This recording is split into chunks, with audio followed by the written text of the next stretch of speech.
আসসালামু আলাইকুম বন্ধুরা, ওয়েলকাম ব্যাক এগেইন। বন্ধুরা, আমার হাতে একটি ফোন দেখতে পাচ্ছেন। এটা হচ্ছে ম্যাক্সিমাস কোম্পানির একটা ফোন। ফোনটার প্রবলেম হচ্ছে ফোনটার চার্জ হয় না, চার্জার পিন ড্যামেজ। তো আপনারা লক্ষ্য করলে দেখতে পাবেন এর যে চার্জার পিনের আশেপাশে অনেকগুলোই কম্পোনেন্ট রয়েছে। তার মধ্যে রয়েছে সেন্সর, তার মধ্যে রয়েছে ক্যামেরা, তার মধ্যে এইখানে দেখুন আইসি সহ রয়েছে, ওয়াইফাই আইসি সম্ভবত এখানে আছে। তো আমরা প্রায়ই এই পিনগুলো চেঞ্জ করতে গিয়ে অনেক রকম এই কম্পোনেন্টগুলো অনেকভাবে ড্যামেজ করে ফেলি।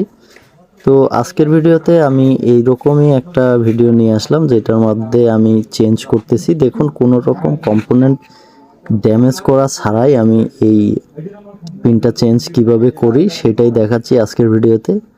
আর বন্ধুরা, যদি আপনি আমার চ্যানেলে দেখে থাকেন, আমি প্রায় অনেক রকমের ভিডিও শেয়ার করি, যেগুলো হচ্ছে অনেকগুলো থেকে আপনারা অনেক কিছু শিখতে পারেন, সেই জন্যই শেয়ার করা। আর হচ্ছে আমার ভালো লাগে আপনাদের কাছে শেয়ার করলে, বা আপনারা অনেকে মোটামুটি প্রায় কমেন্টস করেন, যে কমেন্টসগুলো পড়ে আমার ভালো লাগে, সেই জন্য আমি এই ভিডিওগুলো শেয়ার করি। যদিও এই ভিডিওগুলো দেখে অনেক সময় উপকারে আসে, আবার অনেক সময় হচ্ছে আপনারা স্কিপ করেন। তো তবুও আমার ভালো লাগে বিধায় আমি শেয়ার করি। তো যাই হোক, ভিডিওটা দেখুন যে আমি কিভাবে এই পিনটা চেঞ্জ করছি। আশা করছি এইভাবে যদি আপনি চেঞ্জ করেন তাহলে কোনো কম্পোনেন্ট আপনার ড্যামেজ হবে না, বা আমার ড্যামেজ হয় না, যেহেতু আপনারও হবে না। তার মধ্যে একটা কথা আছে বন্ধুরা, যদিও আপনি আমার ভিডিও বা অন্যান্য টেকনিশিয়ানদের ভিডিও দেখে আপনি যদি নতুন টেকনিশিয়ান হন, আপনি সেই ক্যাপাসিটি দিয়ে আপনি যদি কাজ করতে যান, বা সেই সিস্টেমে যদি আপনি কাজ করতে যান, সেক্ষেত্রে আপনি কিন্তু ড্যামেজ করতে পারেন। কারণ হচ্ছে আমরা যে টেকনোলজি ইউজ করি, বা আমরা যে হট এয়ার গান ইউজ করি সেইটা, আর আপনি যে হট এয়ার গান ইউজ করেন বা যে আয়রন ইউজ করেন সেটা, এই জিনিসগুলো কিন্তু একই নয়।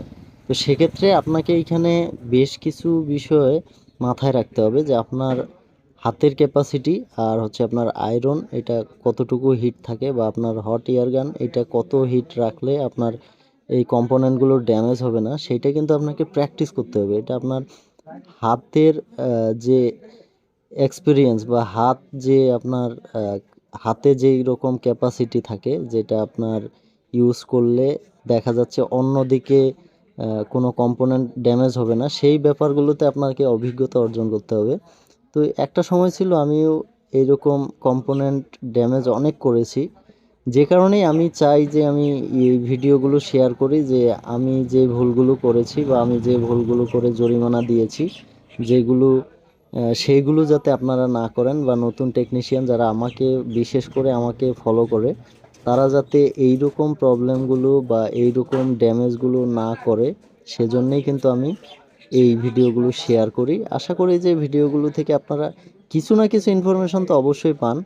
তো দেখুন, আমার কিন্তু পিনটা অলরেডি লাগানো শেষ। আমি এখানে চার্জার পিনে ভোল্টেজও চেক করে নিয়েছি। আর পিনটা এমনভাবে বসানো, না এইখানে কিন্তু অরিজিনাল পিন যেইভাবে লাগানো ছিল ঠিক সেমভাবেই কিন্তু আমার পিনটা বসানো হয়ে গিয়েছে।